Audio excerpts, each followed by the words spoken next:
നമ്മൾ ചെയ്യുന്ന സകല അഭ്യാസങ്ങളുടെയും ഉദ്ദേശം മുക്തനാവുക, മോചിതനാവുക. എന്തിൽ നിന്ന് മോചിതനാവുക? ദുഃഖങ്ങളിൽ നിന്ന് മോചിതനാവുക, പ്രശ്നങ്ങളിൽ നിന്ന് മോചിതനാവുക. ഇതിന് 4 വഴികളാണ് ഉള്ളത്. എന്തുകൊണ്ട് ഇതിന് 4 വഴികൾ? മനുഷ്യർ പലതരത്തിലാണ്. ഒരൊറ്റ വഴി മനുഷ്യന് പറഞ്ഞു കൊടുത്തു കഴിഞ്ഞാൽ അത് എല്ലാ മനുഷ്യർക്കും സ്യൂട്ടബിൾ ആകണം എന്നില്ല. അപ്പോൾ മനുഷ്യരെ അവരുടെ സ്വഭാവങ്ങൾക്കനുസരിച്ച് 4ആക്കി തരംതിരിച്ചിരിക്കുകയും എന്നിട്ട് ആ സ്വഭാവത്തിനനുസരിച്ച് അവർക്കനുസരിച്ച പ്രാക്ടീസുകൾ ചെയ്ത് മുന്നോട്ട് പോകുവാൻ വേണ്ടി നിഷ്കർഷിക്കുകയും ചെയ്തിരിക്കുന്നു. ഏതൊക്കെയാണ് ഈ 4 വഴികൾ? ഒന്നാമത്തത് ഡിവോഷൻ, രണ്ടാമത്തത് ആക്ഷൻ, മൂന്നാമത്തത് സെൻസ് കൺട്രോൾ, നാലാമത്തത് ഫിലോസഫി. ഇതാണ് 4 മാർഗങ്ങൾ. Devotion, action, sense control and philosophy. ഈ 4 മാർഗങ്ങളിലൂടെ നമുക്ക് ഈ അവസ്ഥയിലെത്താം. ഏതവസ്ഥയിൽ? സകലതിൽ നിന്ന് മോചനം, നമ്മുടെ തന്നെ ചിന്തകളിൽ നിന്ന് മോചനം, നമ്മുടെ തന്നെ ഭയങ്ങളിൽ നിന്ന് മോചനം, നമ്മുടെ ബുദ്ധിയുടെ വൈകൃതങ്ങളിൽ നിന്ന് മോചനം, നമ്മുടെ വികാരങ്ങളിൽ നിന്ന് മോചനം. അങ്ങനെ നമ്മുടെ ജീവിതത്തിലെ പ്രതിസന്ധികളിൽ നിന്ന് മോചനം നേടുവാനുള്ള 4 വഴികളാണിത്. ഇത് പൂർണ്ണമായും ആത്മീയമാണ്. പക്ഷേ ഇത് മതപരമല്ല, ഇത് കാര്യസാധ്യ വഴിപാടല്ല, ഇതെന്തെങ്കിലും ആഗ്രഹിച്ച് സ്വന്തമാക്കാനുള്ള വഴിയല്ല, അതൊന്നുമല്ല. നമ്മളുടെ മനസ്സിനെ നമുക്ക് തന്നെ എതിരെ തിരിയാതിരിക്കുവാൻ, അല്ലെങ്കിൽ നമ്മുടെ മനസ്സ് നമ്മുടെ മിത്രമായി മാറുവാൻ നമ്മൾക്ക് ചെയ്യാവുന്ന 4 വഴികൾ.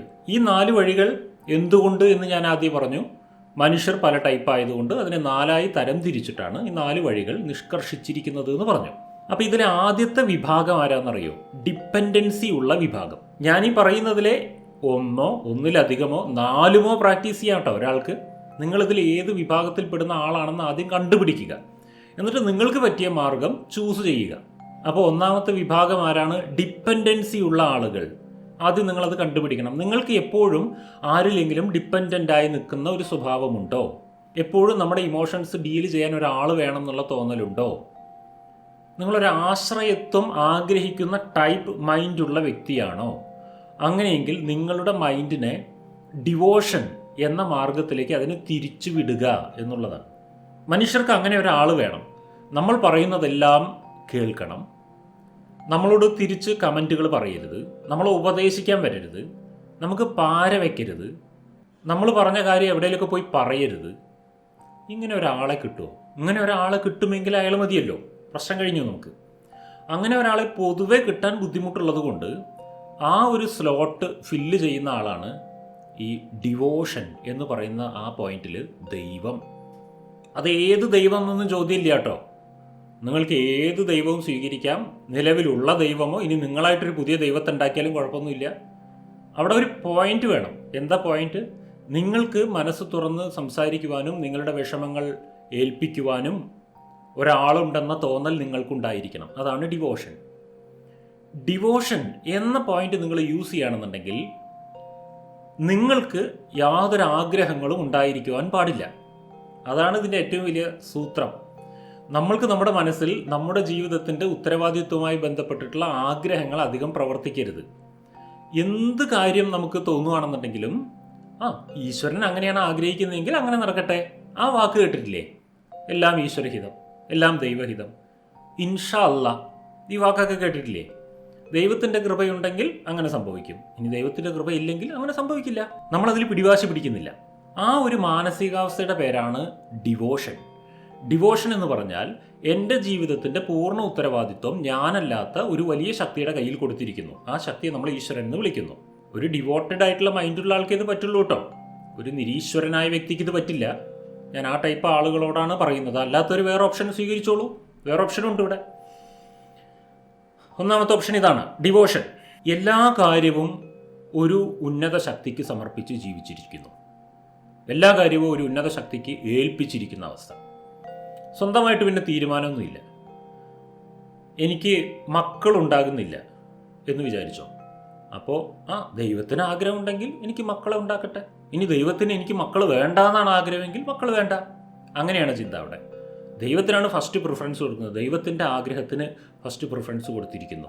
അങ്ങനത്തെ ഒരു ചിന്താഗതിയാണത്. ഞാൻ ആരോഗ്യത്തോടെ ഇരിക്കണമെന്നാണ് ദൈവം ആഗ്രഹിക്കുന്നതെങ്കിൽ എനിക്ക് ആരോഗ്യം തരട്ടെ.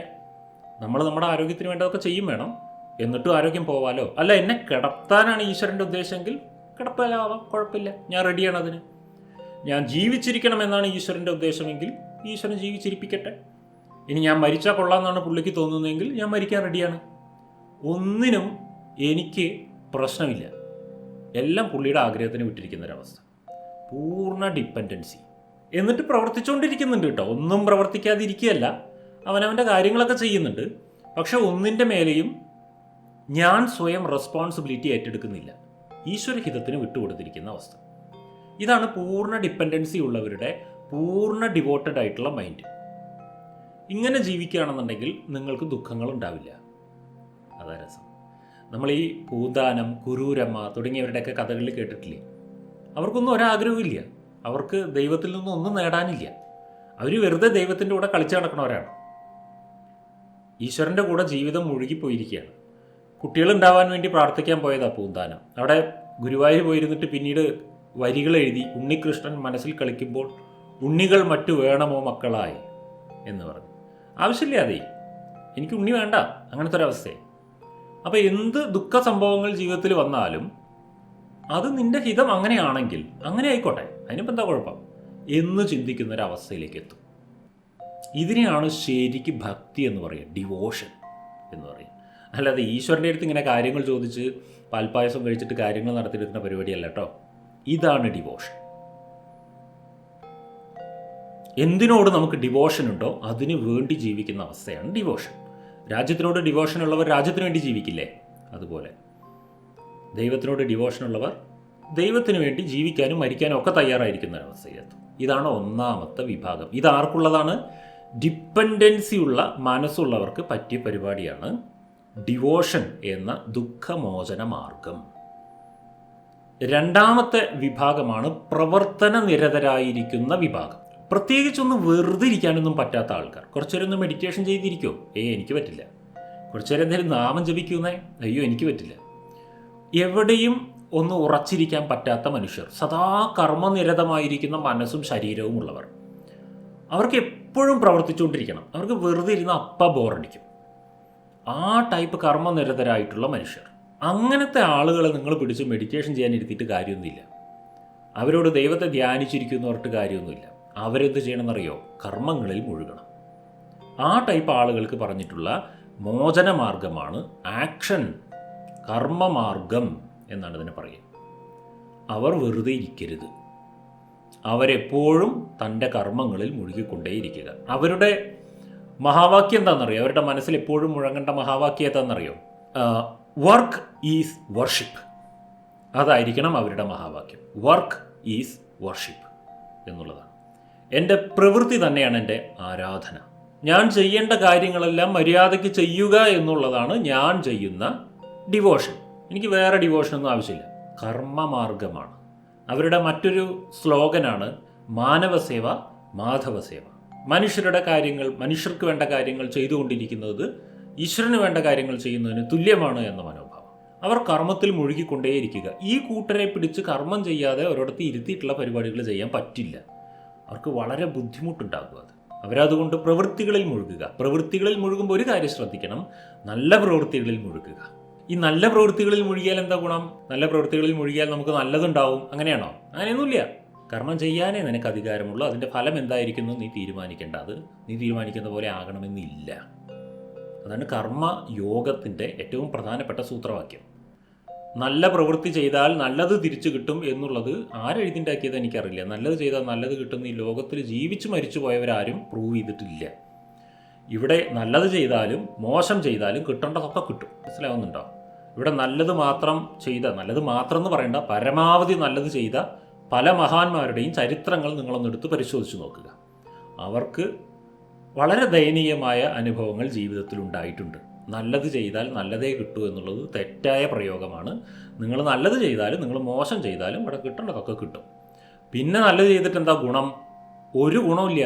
എന്നിട്ട് നല്ലത് ചെയ്യാൻ പറ്റുമെങ്കിൽ ചെയ്താൽ മതി. അങ്ങനെ പറഞ്ഞാൽ എന്താ ഉത്തരം? ഇതൊരു ബിസിനസ് ആക്കിയിട്ട് എടുക്കണ്ട. നല്ലത് ചെയ്തിട്ട് ഒരു ഗുണമില്ല, പക്ഷേ നിങ്ങൾ നല്ലത് ചെയ്യണം. ചെയ്യാൻ താല്പര്യമുണ്ടോ? താല്പര്യമില്ലെങ്കിൽ ചെയ്യണ്ട. അങ്ങനെയും തിരിച്ചു ചോദിക്കാമല്ലോ. ശരി, ഗുണമില്ല എന്ന് പറയുന്നില്ല, ഗുണമുണ്ട്. നല്ലത് ചെയ്ത വ്യക്തിക്ക് മനസ്സമാധാനം ഉണ്ടാകും. അതാണ് അതിൻ്റെ ഗുണം. സന്തോഷവും സമാധാനവും സ്വാഭാവികമായിട്ടുണ്ടാകും. തൻ്റെ മനസ്സുകൊണ്ട് തന്നെ താൻ തന്നെ സൃഷ്ടിക്കുന്ന അനർത്ഥങ്ങൾ ഉണ്ടാവില്ല. ലോകത്തിൽ നിന്ന് കിട്ടുന്ന ദുഃഖവും മനസ്സ് തന്നെ നിർമ്മിക്കുന്ന ദുഃഖവും, രണ്ട് തരം ദുഃഖങ്ങളുണ്ട് ഈ ലോകത്തിൽ. ലോകത്തിൽ നിന്ന് കിട്ടുന്ന ദുഃഖങ്ങൾ, സ്വന്തം മനസ്സ് സൃഷ്ടിക്കുന്ന ദുഃഖങ്ങൾ.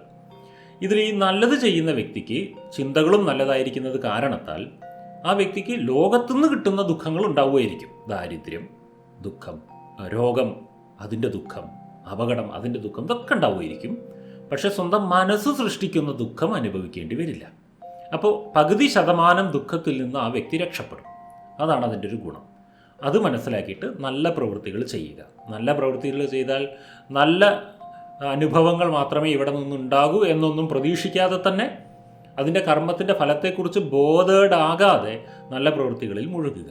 നല്ല പ്രവൃത്തി ചെയ്യുന്നത് എനിക്കിഷ്ടമാണ്, അതുകൊണ്ട് ഞാൻ ചെയ്യുന്നു എന്ന ബോധത്തിൽ നല്ല പ്രവൃത്തികളിൽ മുഴുകുക. ഇതാണ് കർമ്മയോഗ മാർഗം എന്ന് പറയുന്നത്. അപ്പോൾ കർമ്മനിരതനായിരിക്കുന്ന സ്വഭാവത്തോടു കൂടിയ ഒരു വ്യക്തി കർമ്മയോഗ മാർഗമാണ് സ്വീകരിക്കേണ്ടത്. അദ്ദേഹത്തിൻ്റെ പ്രവൃത്തികളാണ് ഈ ലോകത്തിന് ആവശ്യം. അദ്ദേഹത്തിൻ്റെ പ്രവൃത്തി ലോകത്തിൽ ഒരുപാട് പേർക്ക് ഗുണം ചെയ്യുന്നതായിരിക്കും. അതിലൂടെ ആ വ്യക്തിക്കും സമാധാനവും സന്തോഷവും ഉണ്ടാകും. മൂന്നാമത്തെ വിഭാഗം ആരാന്നറിയോ? അത്യാവശ്യം നിയന്ത്രണങ്ങൾ ഇഷ്ടപ്പെടുന്ന ആളുകൾ, സംയമനങ്ങൾ ശീലമുള്ള ആളുകൾ, അച്ചടക്കങ്ങൾ ശീലമുള്ള ആളുകൾ. അങ്ങനത്തെ ആൾക്കാരെ കണ്ടിട്ടില്ലേ? ജീവിതത്തെ ചിട്ടയായി കൊണ്ടുപോകുന്നവർ, റുട്ടീൻഡായിട്ട് ജീവിക്കുന്നവർ, ദിനചര്യകളിൽ ശ്രദ്ധിക്കുന്നവർ, രാവിലെ നേരത്തെ എഴുന്നേൽക്കുന്നവർ, ഭക്ഷണത്തിലൊക്കെ വളരെയധികം സ്ട്രിക്ട്നെസ് ഉള്ളവർ, ഇന്ദ്രിയ സംയമനം ശീലിക്കുവാൻ താല്പര്യമുള്ളവർ. അവർ സെൻസ് കൺട്രോൾ എന്ന് പറയുന്ന പ്രാക്ടീസാണ് ചെയ്യേണ്ടത്. Sense control practice. അതിലൂടെ അവർക്ക് മോചനമുണ്ടാകും. സെൻസ് കൺട്രോൾ പ്രാക്ടീസ് എന്ന് പറഞ്ഞാൽ നമ്മുടെ ഇന്ദ്രിയങ്ങളെ നിയന്ത്രിക്കുക എന്നുള്ളതാണ്. എന്തിനാ ഇന്ദ്രിയങ്ങളെ നിയന്ത്രിക്കുന്നത്? ഇന്ദ്രിയങ്ങൾ മനസ്സിൻ്റെ വാതിലുകളാണ്. മനസ്സിനെ നിയന്ത്രിക്കുക എന്ന് പറയുന്ന വാക്കിന് ലോകത്തിൽ വലിയ മാർക്കറ്റ് ഉണ്ട് അല്ലേ? പക്ഷെ നിങ്ങൾക്ക് ഒരിക്കലും നിങ്ങളുടെ മനസ്സിനെ നേരിട്ട് കയറി നിയന്ത്രിക്കാൻ പറ്റില്ല. ഇന്ദ്രിയങ്ങളിൽ നിയന്ത്രണമില്ലാത്തൊരു മനുഷ്യന് മനസ്സിൽ നിയന്ത്രണം ഉണ്ടാകില്ല. കാരണം ഇന്ദ്രിയങ്ങൾ മനസ്സെന്ന പാത്രത്തിൻ്റെ ദ്വാരങ്ങളാണ്. ആ ദ്വാരങ്ങൾ ഓപ്പണാക്കി വെച്ചിട്ട് നിങ്ങൾ മനസ്സിനെ നിയന്ത്രിക്കാൻ പോയാൽ ഒരു ഓട്ടക്കുടത്തിൽ വെള്ളം കോരി ഒഴിക്കുന്നത് പോലെ ആയിരിക്കും അത്. അതൊരിക്കലും നിങ്ങൾക്ക് നിറയില്ല. ഇതുപോലെ മനസ്സും ഇന്ദ്രിയങ്ങളും തമ്മിലുള്ള ബന്ധം മനസ്സിലാക്കി തരാൻ ഞാൻ എപ്പോഴും പറയുന്നൊരു ഉദാഹരണമുണ്ട്. ഫാനിൻ്റെ ഉദാഹരണം. രണ്ട് തരം ഫാനാണുള്ളത്. ഒന്ന് കറണ്ടിനെ കാറ്റാക്കി തരുന്ന ഫാന്, നമ്മുടെ വീട്ടിലുള്ള ഫാന്. മറ്റൊന്ന് കാറ്റിനെ കറണ്ടാക്കി തരുന്ന ഫാന്, വിൻഡ് മില്ല്. രണ്ട് തരം ഫാനാണുള്ളത്. അതായത് കറണ്ടിനെ കാറ്റാക്കാൻ പറ്റുമെങ്കിൽ അതിൻ്റെ ഓപ്പോസിറ്റ് ടെക്നോളജി ഉപയോഗിച്ച് നമുക്ക് കാറ്റിനെ കറണ്ടാക്കാനും പറ്റും. ഇതുപോലെ നമ്മുടെ മനസ്സിലെ ഭാവങ്ങൾ നമ്മുടെ ഇന്ദ്രിയങ്ങളെ ബാധിക്കുന്നുണ്ട്, ഇത് നമുക്കറിയാം. അങ്ങനെയെങ്കിൽ ഇന്ദ്രിയങ്ങളിലെ ചില ചിട്ടകൾ മനസ്സിനെ തിരിച്ചും ബാധിക്കും.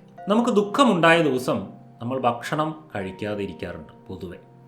അപാര ദുഃഖത്തിലിരിക്കുന്ന ഒരാൾ വെട്ടി വിഴുങ്ങിക്കൊണ്ടിരിക്കുമോ? ഇല്ല. പൊതുവെ ഒരു പിണക്കമുണ്ടായ, ദുഃഖമുണ്ടായാൽ നമ്മൾ വീട്ടിലേക്ക് പൊതുവെ പ്രതികാരം ചെയ്യുന്ന പോലെ എങ്ങനെയായിരിക്കും എന്നറിയോ? ദേഷ്യം വന്നു കഴിഞ്ഞാൽ എനിക്കിന്ന് ഭക്ഷണം വേണ്ട എന്നുള്ളതായിരിക്കും.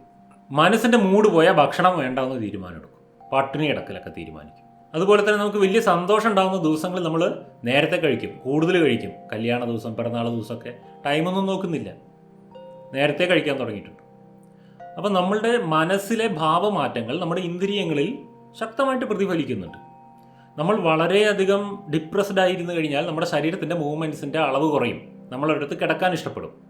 നമ്മൾ വളരെയധികം ഹാപ്പി ആയി കഴിഞ്ഞാൽ നമ്മുടെ ശരീരത്തിൻ്റെ മൂവ്മെൻറ്റ്സിൻ്റെ സ്പീഡ് കൂടും. നമ്മൾ നൃത്തം ചെയ്യാൻ ഇഷ്ടപ്പെടും. അതാണ് മനസ്സ് ശരീരത്തിൽ പ്രതിഫലിക്കുന്നുണ്ട്. അങ്ങനെയെങ്കിൽ തിരിച്ചും സംഭവിക്കും. ശരീരത്തിൽ എന്തെങ്കിലും ചെയ്യുമ്പോൾ അത് മനസ്സിലേക്കും പ്രതിഫലിക്കും. ഇന്ദ്രിയങ്ങളിൽ സംയമനങ്ങൾ കൊണ്ടുവരുമ്പോൾ നമ്മുടെ മനസ്സിനെ അത് ബാധിക്കും. നമ്മളുടെ വായിലൊരു വാക്ക് വന്നു, നാവിലൊരു വാക്ക് വന്നു, ആരോടോ എന്തോ പറയാൻ, ഉടനെ നമ്മളവിടെ സംയമനം പാലിക്കുന്നു. ഇല്ല, ഞാൻ പറയുന്നില്ല, വേണ്ട, ഞാൻ സംയമനം ചെയ്യുകയാണ്. നാവിനെ അവിടെ നിയന്ത്രിച്ചു. ഇഷ്ടപ്പെട്ടൊരു ഭക്ഷണ പദാർത്ഥം കണ്ടു, അൺഹെൽത്തി ആണെന്ന് അറിയാം, പക്ഷേ ഇഷ്ടപ്പെട്ടുകൊണ്ട് കഴിക്കാറുണ്ട്. പക്ഷേ ഇത്തവണ നമ്മൾ തീരുമാനിച്ചു, വേണ്ട, ഞാൻ കഴിക്കുന്നില്ല. സംയമനം ശീലിച്ചു. നമ്മൾ അവിടെ ആരോ എന്തൊക്കെയോ വർത്തമാനം പറഞ്ഞുകൊണ്ടിരിക്കുന്നു, അവരെന്താ പറയുന്നതെന്ന് അറിയാൻ കാതു കൂർപ്പിക്കാനുള്ള ടെൻഡൻസി ഉണ്ടായി. വേണ്ട, അവരെന്തോ പറഞ്ഞോട്ടെ, അത് അവരുടെ കാര്യം, ഞാനിതിനകത്തിൽ ഇടപെടുന്നത് ചിന്തിച്ചു. ഇങ്ങനെ നമ്മുടെ ഇന്ദ്രിയങ്ങൾ അനാവശ്യമായ സ്ഥലങ്ങളിലേക്ക് നമ്മളെയും വലിച്ചുകൊണ്ട് പോകുമ്പോൾ അതിൽ കോൺഷ്യസ്ലി ഒരു ബൗൺസിങ് കൊടുക്കുന്നു. കോൺഷ്യസ്ലി അതിൽ നിന്ന് നമ്മളെ തന്നെ ഒന്ന് പിന്തിരിപ്പിക്കുന്നു. അപ്പോൾ അത് സ്ഥിരം ചെയ്ത് നമ്മുടെ മനസ്സിന് അതിനനുസരിച്ചൊരു ശീലം ഉണ്ടാകാൻ തുടങ്ങും. ഇന്ദ്രിയങ്ങളിൽ സംയമനങ്ങൾ ശീലിച്ച് ശീലിച്ച് മനസ്സ് സംയമനപ്പെടുന്ന ഒരവസ്ഥ വരും. ഈ പ്രാക്ടീസിൻ്റെ പേരാണ് സെൻസ് കൺട്രോൾ പ്രാക്ടീസ്. ഇതിന് രാജയോഗ എന്നാണ് പറയുക ആത്മീയ ഭാഷയിൽ. Sense control practice. ഇത് ആർക്കാണ് ഏറ്റവും ഉചിതമായിരിക്കുക? അല്പം അച്ചടക്കങ്ങൾ ഇഷ്ടമുള്ളവർ, റുട്ടീൻ ഇഷ്ടമുള്ളവർ, ചിട്ടകൾ ഇഷ്ടമുള്ളവർ, ആ ടൈപ്പ് ആളുകളാണ് നിങ്ങളെങ്കിൽ, കുറച്ച് പെർഫെക്ഷനിസ്റ്റൊക്കെ ആണെന്നുണ്ടെങ്കിൽ, സ്വന്തം ഇന്ദ്രിയ നിയന്ത്രണങ്ങളിലും വാക്കുകളുടെ സംയമനങ്ങളിലും നോട്ടത്തിൻ്റെ സംയമനങ്ങളിലും ഭക്ഷണം കഴിക്കുന്നതിൽ ഡയറ്റ് അങ്ങനെയൊക്കെ കുറേ പ്രാക്ടീസുകളിലൊക്കെ കുറച്ച് താല്പര്യമുള്ളൊരു ടൈപ്പ് ആളാണെന്നുണ്ടെങ്കിൽ നിങ്ങൾക്ക് ഏറ്റവും സ്യൂട്ടബിൾ ആയിട്ടുള്ള വഴി ഇതാണ്, സെൻസ് കൺട്രോൾ പ്രാക്ടീസസ്. നാലാമത്തതാണ് ജ്ഞാനമാർഗം അല്ലെങ്കിൽ ഫിലോസഫി. ഇവിടെ പ്രത്യേകിച്ച് ഒന്നും ചെയ്യാനൊന്നുമില്ല. നമ്മുടെ ജീവിതത്തെ ബാധിക്കുന്ന ഒട്ടുമിക്ക വിഷയങ്ങളെക്കുറിച്ചും വ്യക്തമായൊരു ഫിലോസഫി ഉണ്ടായിരിക്കണം നമ്മുടെ കയ്യിൽ. അവിടെ നമ്മൾക്ക് പരിവർത്തനപ്പെടേണ്ട ആവശ്യങ്ങൾ പോലും ഇല്ല. ഇപ്പം ഞാനൊരു ഉദാഹരണത്തിനൊരു ഫിലോസഫി പറഞ്ഞു തരാം. Nothing is permanent in this world. ഇതൊരു ഫിലോസഫിയാണ്. ഈ ലോകത്തിൽ യാതൊന്നും ശാശ്വതമായിട്ടില്ല. എല്ലാം ഏതെങ്കിലും ഒരു മൊമെൻറ്റിൽ കൈവിട്ട് പോയേക്കാം. ഇന്ന് എൻ്റേതായിരിക്കുന്ന ആരും എന്നും എൻ്റേതായിരിക്കണമെന്ന് ഓരോ ഉറപ്പുമില്ല. ഇന്ന് എന്നോട് സത്സ്വഭാവം കാണിക്കുന്നവർ എന്നും എന്നോട് സത്സ്വഭാവം കാണിക്കുമെന്ന് ഓരോ ഉറപ്പുമില്ല. ഈ ലോകത്തിൽ ശാശ്വതമായത് എന്താണ്, ശാശ്വതമല്ലാത്തത് എന്താണ് എന്നുള്ളതിനെക്കുറിച്ചുള്ള ബോധത്തോടെ ജീവിക്കൽ. നമ്മൾ മരിക്കുവോളം അങ്ങനെ ചിന്തിച്ചാൽ മതി കേട്ടോ. എന്നും എന്നൊന്നും ചിന്തിച്ചില്ലെങ്കിലും കുഴപ്പമില്ല. നമ്മൾ മരിക്കുവോളം നമ്മൾക്ക് കൂട്ടുതരാൻ ഈ ലോകത്ത് എന്തുണ്ട്? ആരുണ്ട്? ആരുമില്ല. മനുഷ്യരപ്പോൾ എപ്പോൾ വേണമെങ്കിലും മനുഷ്യർക്ക് മാറ്റങ്ങൾ വരാം. എപ്പോൾ വേണമെങ്കിലും സാഹചര്യങ്ങൾക്ക് മാറ്റം വരാം. പണം എപ്പോൾ വേണമെങ്കിലും ഇല്ലാതെ അയക്കാം, എപ്പോൾ വേണമെങ്കിൽ വർദ്ധിച്ചയക്കാം. ശാശ്വതമായ പലതുമുണ്ട് ഈ ലോകത്തിൽ, ശാശ്വതമല്ലാത്ത പലതുമുണ്ട് ഈ ലോകത്തിൽ. ഇപ്പോൾ ശാശ്വതമായത് ഒന്ന് പറയുകയാണെങ്കിൽ എൻ്റെ മെൻറ്റാലിറ്റി, അത് എൻ്റെ കയ്യിലായിരിക്കുന്നത്, അത് എൻ്റെ കൂടെയാണ്, ഞാനാ തീരുമാനിക്കുന്നത്. മരണം വരെ എനിക്ക് തീരുമാനിക്കാം. മനസ്സിലാവുന്നുണ്ടോ? എൻ്റെ ശാന്തി അതെനിക്ക് തീരുമാനിക്കാം, എൻ്റെ സന്തോഷം അതെനിക്ക് തീരുമാനിക്കാം. എന്നാൽ ഒരു വ്യക്തിയും ഒരു വസ്തുവും എന്നും എങ്ങനെയൊക്കെ ഉണ്ടാവും, എന്നോടൊപ്പം കൂട്ടുണ്ടാവുമോ, എന്നെ വിട്ടു പോകുമോ, എനിക്ക് എതിരെ തിരിയോ ഒന്നും നമുക്കറിയില്ല. ഇന്ന് തോള് കയറ്റി നടക്കുന്ന സുഹൃത്തുക്കൾ നാളെ നമ്മുടെ ശത്രുവായേക്കാം. ഇന്ന് ശത്രുവായി നടക്കുന്ന ഒരാൾ നാളെ നമ്മുടെ സുഹൃത്തായേക്കാം. ഇന്ന് അന്യനായിരിക്കുന്ന ഒരു വ്യക്തി നാളെ നമ്മുടെ ഏറ്റവും വേണ്ടപ്പെട്ട ആളായേക്കാം. ഇന്ന് ഏറ്റവും വേണ്ടപ്പെട്ട ആളായിരിക്കുന്ന വ്യക്തി നാളെ അന്യനായേക്കാം. ഇന്ന് നമ്മളോട് സ്നേഹമുള്ള വ്യക്തിക്ക് നാളെ നമ്മളോട് വെറുപ്പുണ്ടായേക്കാം. ഇന്ന് വെറുക്കുന്ന വ്യക്തിക്ക് നാളെ നമ്മളോട് സ്നേഹമുണ്ടായേക്കാം. ലോകത്തിൽ മനുഷ്യരുടെ സ്വഭാവങ്ങളോ വ്യക്തിവസ്തു വൈഭവങ്ങളുടെ ഘടനകളോ പെർമനൻ്റ് അല്ല. Nothing is permanent. ഇതൊരു ഫിലോസഫിയാണ്. മറ്റൊരു ഫിലോസഫിയാണ് ദുഃഖം ജീവിതത്തിൻ്റെ ഭാഗമാണ്. മറ്റൊരു ഫിലോസഫിയാണ് പ്രതീക്ഷകൾ ദുഃഖത്തെ ഉണ്ടാക്കും. പ്രതീക്ഷകൾ കുറയുമ്പോൾ ദുഃഖങ്ങൾ കുറയും. എന്നാൽ പ്രതീക്ഷകൾ ഒട്ടുമില്ലാതെയാൽ ജീവിക്കുവാനുള്ള താല്പര്യമേ ഇല്ലാതെയാകും. ഏതെങ്കിലും അറിവുകളിൽ ജീവിക്കുക എന്നുള്ളതാണ്. അതിനെക്കുറിച്ച് ചിന്തിക്കുക, അതിനെക്കുറിച്ച് പറയുക, അതിനെക്കുറിച്ച് എഴുതുക, അതിനെക്കുറിച്ച് റിസർച്ച് ചെയ്യുക. അപ്പം പിന്നെ നിങ്ങൾക്ക് പ്രത്യേകിച്ച് പ്രാക്ടീസ് വേണ്ട. ചില ആളുകൾ പറയാറില്ലേ, എനിക്ക് ഒരുപാട് അറിവുണ്ട് പക്ഷേ പ്രാക്ടീസുകളൊന്നും ചെയ്യാൻ പറ്റുന്നില്ല എനിക്ക്. എന്തിനാ പ്രാക്ടീസ് ചെയ്യുന്നത്? വെറും അറിവ് കൊണ്ട് നമുക്ക് ജീവിക്കാൻ പറ്റും. കൃത്യമായ അറിവുകൾ നമ്മുടെ ജീവിതത്തിൽ സംഭവിക്കുന്ന എല്ലാ കാര്യങ്ങളുടെ പിന്നിലും പ്രവർത്തിക്കുകയാണെന്നുണ്ടെങ്കിൽ നമുക്ക് ജീവിക്കാൻ പറ്റും. ഇതൊരു ഓപ്ഷനാണ്. ഇതിനെയാണ് ജ്ഞാനമാർഗം എന്ന് പറയുക. അപ്പം നമ്മുടെ ജ്ഞാനം പ്യൂരിഫൈ ചെയ്തുകൊണ്ടേയിരിക്കണം കേട്ടോ. നമ്മൾ എന്തെങ്കിലും ഒരിക്കൽ കയറ്റി വെച്ച ജ്ഞാനത്തിൽ അങ്ങോട്ട് ഉറച്ചു പോകരുത്. നമ്മളുടെ ജ്ഞാനം അപ്ഡേറ്റ് ചെയ്തുകൊണ്ടിരിക്കണം. നമ്മളുടെ അറിവിനെ നമ്മളുടെ സമാധാനത്തിനും സന്തോഷത്തിനും ഉള്ള കാരണമാണെന്ന് നമുക്ക് അനുഭവം ഉണ്ടായിരിക്കണം. ഒരറിവ് നല്ല അറിവാണോ മോശം അറിവാണോ എന്ന് എങ്ങനെ തീരുമാനിക്കുക? നിങ്ങളുടെ കയ്യിലുള്ള ഒരു അറിവ് നിങ്ങൾക്ക് സമാധാനം ഉണ്ടാക്കി തരുമെങ്കിൽ, നിങ്ങൾക്ക് സന്തോഷമുണ്ടാക്കി തരുമെങ്കിൽ അത് നല്ല അറിവാണ്. ഒരറിവ് നിങ്ങളുടെ ഉള്ള സമാധാനത്തെയും കൂടെ കളയുകയാണെന്നുണ്ടെങ്കിൽ ആ അറിവ് നല്ല അറിവല്ല. അങ്ങനെയാണ് അറിവ് നല്ലതാണോ മോശമാണോ തീരുമാനിക്കുക. ഒരറിവ് യൂണിവേഴ്സലി നല്ലതാണോ എന്നൊന്നും തീരുമാനിക്കാൻ പോകണ്ട. എനിക്കിത് നല്ലതാണോ എന്ന് തീരുമാനിച്ചാൽ മതി ഒരറിവ്. ഇപ്പം ഞാൻ ഉദാഹരണം പറയുകയാണെങ്കിൽ നത്തിങ് ഈസ് പെർമനൻറ്റ് എന്ന അറിവ് എനിക്ക് ഒരുപാട് സമാധാനം തന്നിട്ടുണ്ട് ജീവിതത്തിൽ. ആ ഒരൊറ്റ അറിവ് ഞാൻ എൻ്റെ ജീവിതത്തിൽ എപ്പോഴും ഓർമ്മിക്കുന്നൊരു വാക്കാണ്. കാലവും പ്രപഞ്ചവും സദാസമയം മാറ്റത്തിന് വിധേയമാണ്. എനിക്കത് ഇഷ്ടമാണെങ്കിലും ഇല്ലെങ്കിലും പ്രപഞ്ചം മാറിക്കൊണ്ടേയിരിക്കും. പ്രപഞ്ചത്തിൻ്റെ സ്വഭാവമാണ് മാറ്റം. ഞാൻ മാറ്റങ്ങളെ ഇഷ്ടപ്പെടുന്നില്ലെങ്കിൽ ദുഃഖം മാറ്റമില്ലാതെ എന്നിൽ തുടർന്നുകൊണ്ടേയിരിക്കും. അതുകൊണ്ട് മാറ്റത്തിനെ ഇഷ്ടപ്പെടേണ്ടത് എൻ്റെ ബാധ്യതയാണ്. എനിക്ക് സമാധാനവും സന്തോഷവും വേണമെങ്കിൽ ഇത് ഞാൻ എപ്പോഴും എൻ്റെ മനസ്സിൽ പറയുന്നൊരു വാക്കാണ്. ഇതുപോലെ എന്തെങ്കിലുമൊക്കെ വാക്കുകൾ നമുക്ക് വേണം. ആ വാക്കുകൾ നമ്മളുടെ സന്തോഷത്തെയും സമാധാനത്തെയും ലളിതമായിട്ട് നമുക്ക് ഉണ്ടാക്കി തരുന്നവയും ആയിരിക്കണം. കോംപ്ലിക്കേറ്റഡ് ആക്കുന്നതായിരിക്കരുത്. ഇപ്പോൾ ഞാനൊരു ഫിലോസഫി പറയാം. ഞാനൊരു വ്യക്തിയെ സ്നേഹിക്കുന്നുണ്ടെങ്കിൽ ആ വ്യക്തി എന്നെയും സ്നേഹിക്കണം. ഇങ്ങനൊരു ചിന്താഗതി കൊണ്ടു നടക്കുന്നുണ്ടെന്ന് വിചാരിച്ച ഒരു ഫിലോസഫി, സ്നേഹം അങ്ങോട്ട് കൊടുത്താൽ ഇങ്ങോട്ടും കിട്ടണം എന്ന്. തെറ്റി. അത് നടക്കില്ലേ, എല്ലായിടത്തും നടപ്പിലാവാത്തൊരു കാര്യമാണ്. അപ്പോൾ നിങ്ങൾ ആ ഒരു തിയറി കൊണ്ട് ബുദ്ധിമുട്ടും. നിങ്ങൾ ചിന്തിക്കുക, എന്താ ഇയാൾ എന്നെ തിരിച്ചു സ്നേഹിക്കാത്തതെന്ന് ചിന്തിക്കാൻ തുടങ്ങിയാലോ. നിങ്ങളുടെ ഫിലോസഫി തെറ്റാ, അതങ്ങോട്ട് മാറ്റുക, വേറെ വഴിയൊന്നുമില്ല. അതുകൊണ്ട് നിങ്ങളുടെ ജ്ഞാനത്തെ ലോകത്തിൽ പരീക്ഷണങ്ങൾ നടത്തി പ്യൂരിഫൈ ചെയ്യണം. യുക്തി ഉണ്ടായിരിക്കണം ആ ജ്ഞാനത്തിന്. ആ ജ്ഞാനം ഏത് വശത്തുകൂടെ ചിന്തിച്ചാലും അതിലൊരു യുക്തി കണ്ടെത്താൻ നിങ്ങൾക്ക് സാധിക്കണം. മറ്റൊന്ന് വിശകലനം ചെയ്യണം. ഈ ജ്ഞാനം സംസാരിച്ചും മറ്റുള്ളവരോട് സംവാദങ്ങൾ നടത്തിയും ചർച്ചകൾ നടത്തിയും ചോദ്യോത്തരങ്ങൾ ചെയ്തും അവനവനോട് തന്നെ ചോദ്യോത്തരം ചെയ്ത് മറ്റുള്ളവരോട് കൂടെ ചോദ്യോത്തരം ചെയ്ത് എൻ്റെ കയ്യിലുള്ള ജ്ഞാനം കൂടുതൽ പ്യൂരിഫൈ ചെയ്യാൻ പറ്റുമോ, കൂടുതൽ പ്രിസൈസ് ആയിട്ടുള്ള നോളജാക്കി മാറ്റാൻ പറ്റുമോ എന്നുള്ളതൊക്കെ നമ്മളിങ്ങനെ എപ്പോഴും റിസർച്ച് ചെയ്തുകൊണ്ടിരിക്കണം. അങ്ങനെയെങ്കിൽ ഒരു പ്യൂരിഫൈഡ് ഫിലോസഫി നമ്മുടെ കയ്യിൽ വരും. ആ പ്യൂരിഫൈഡ് ഫിലോസഫി നമ്മളെ നമ്മുടെ ദുഃഖങ്ങളിൽ നിന്ന് രക്ഷപ്പെടുത്തും. ചില ആളുകൾക്ക് ദുഃഖം വരുന്ന സമയത്ത് ഞാൻ അങ്ങനെ ചിന്തിച്ച് അങ്ങോട്ട് സമാധാനിച്ചു എന്ന് പറയുന്നവർ കണ്ടിട്ടില്ല. അപ്പോൾ ഈ അങ്ങനെ ചിന്തിച്ച് സമാധാനിച്ചു എന്ന് പറയുമ്പോൾ എങ്ങനെയോ ചിന്തിച്ചില്ലേ അവർ? ആ ചിന്തിക്കുവാനുള്ളൊരു ആശയം അവരുടെ മനസ്സിലുണ്ടായില്ലേ? ആ ആശയമാണ് ആ വ്യക്തിയെ രക്ഷിക്കുന്നത്. ഒരാശയം ഒരു മനുഷ്യനെ രക്ഷിക്കും. ഇതാണ് ഫിലോസഫി. അപ്പോൾ 4 മാർഗങ്ങളാണ് ഞാൻ പറഞ്ഞു തന്നത്: devotion, action, sense control and philosophy. ഈ 4 മാർഗങ്ങളിൽ ഏതെങ്കിലും ഒന്നോ, നിങ്ങളുടെ സ്വഭാവത്തിന് ഉതകുന്ന തരത്തിലുള്ള ഏതെങ്കിലും ഒന്നോ, ഒന്നിൽ കൂടുതലോ, എല്ലാമോ നിങ്ങൾക്ക് ഉപയോഗിക്കാം. But the aim is to be free. ലക്ഷ്യം അതാണ്, സ്വതന്ത്രമാവുക. മനസ്സിനെ യാതൊരു കെട്ടുപാടുകളിലും കൊണ്ടുപോയി കൊടുക്കാതെ സ്വതന്ത്രമായ മനസ്സിൻ്റെ ഉടമയായി മാറുക. അത് നിങ്ങൾ അനുഭവിക്കണമെങ്കിൽ അതിന് ഈ 4 മാർഗങ്ങൾ വളരെ പ്രാചീന കാലം മുതൽ തന്നെ പറഞ്ഞു തന്നിരിക്കുന്നു. അത് ഇന്നും റെലവൻ്റ് ആണ്.